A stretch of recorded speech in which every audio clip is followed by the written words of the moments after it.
in this first quarter. 5 team fouls. Oh, Dennis Padilla with a steal. Nice steal by Dennis Padilla.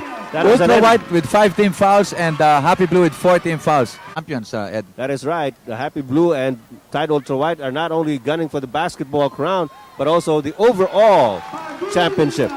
Hey, my Dennis- good. Here's Dennis Roldan looking at strong. Anjo Iliana. Yes, that was too long. Nothing Anjo Iliana could have done about that. It was too high a pass. 27-22 is the count. Anjo Iliana Whoa! What a shot. And a 100 at that, Ed. Eric Cayetano misses. Dennis Roldan picks it up. Good hustle by him. Again, Anjo is there. And Oh, he's going to score. Gutsy play by Anjo Iliana despite Joy. the presence of Atoy Cohen. Richard Gomez picks up the loose ball. Forward pass to Anjo Iliana. Oh, nice pass to Ding Dong. Yes, Salo. That's going to tie the ball game.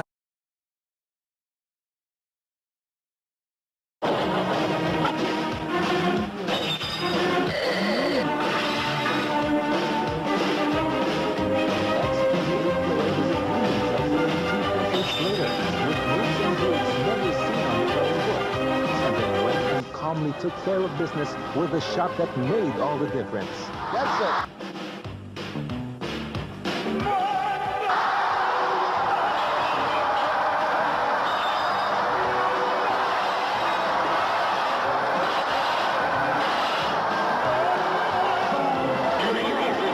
For goodness sakes, it might never be too late to be drafted back. First quarter, Henry James, nabitawan ng bola. Ito si Benji Paras. Benji Paras inatake, si Pido Harencio. At ito, isang pag-uusapan natin dito pag itong umaatak po. Si EJ File na napakalaking manlalaro para sa Kupunan. File, so hanggang kanina yata. Hindi, ano yun? Baka sumama lang ang loob niya doon sa pagkatalo ni Ni Mansueto Velasco. Oo, baka kagabi. hindi nagising ng maayos. Ito si Benji Paras. Second time transition basket. Atoy Cohen right after that game, and he revealed to us that he really intends to take charge every time his team falls down. That has been his... Poor shot selection that time. There were 2 defenders on top of him. Richard Gomez goes up against Rolly Quezon. Should settle down as we go into the second. Richard Gomez gets a pass from Anjo Iliana. Got it on the second try. Well, that's a good ploy to use because Richard is he's very strong. Richard Gomez is inside. Short jumper is good. Hey, Richard can play, huh? Oh, He yeah. got, what, 6 points now? Yes. And a lot of other stuff. He is physically fit. Dennis Roldan on the low, posting Richard Gomez. Jumper by Richard is There. good.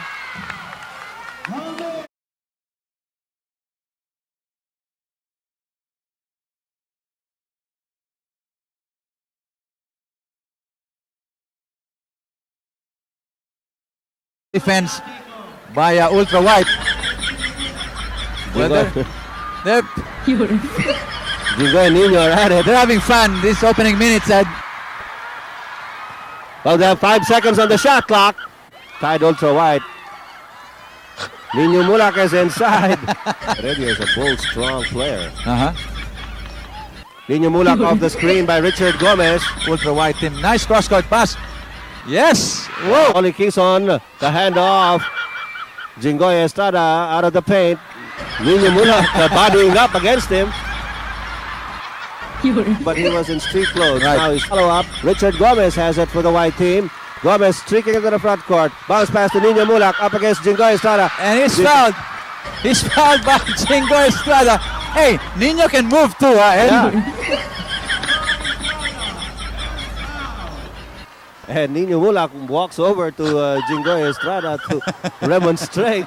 And Jingoy just brushes him off.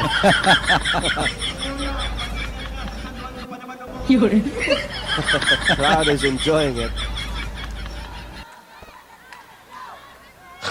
So Nino taking careful aim. His first point, should he put this in?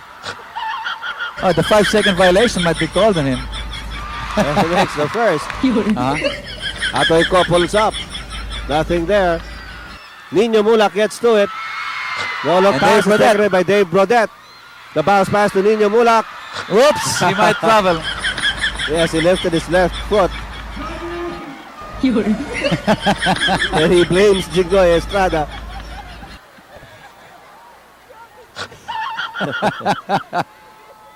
Intimidated somewhat by Jinggoy. He could have taken off, but he saw Jinggoy Estrada waiting for him there. Eric Cayetano. As Agamulak and Jinggoy Estrada hit the deck. Oh boy. They're really having fun out there. Yeah. Jay Heredia partially deflected by Atoy Ko. Jinggoy Estrada comes out of it. Jinggoy crossover dribble. And the layup is good. Jay Heredia. Jinggoy Estrada picks it up. 3-point shot is short. Off the glass, he misses. Jinggoy Estrada with a loose ball recovery. Jinggoy into the front court. 3 white shirts waiting for him, but he takes it all the way in. John Estrada trying to keep it alive. Jinggoy misses again, and the ball goes out of bounds in favor of Happy Blue. So we see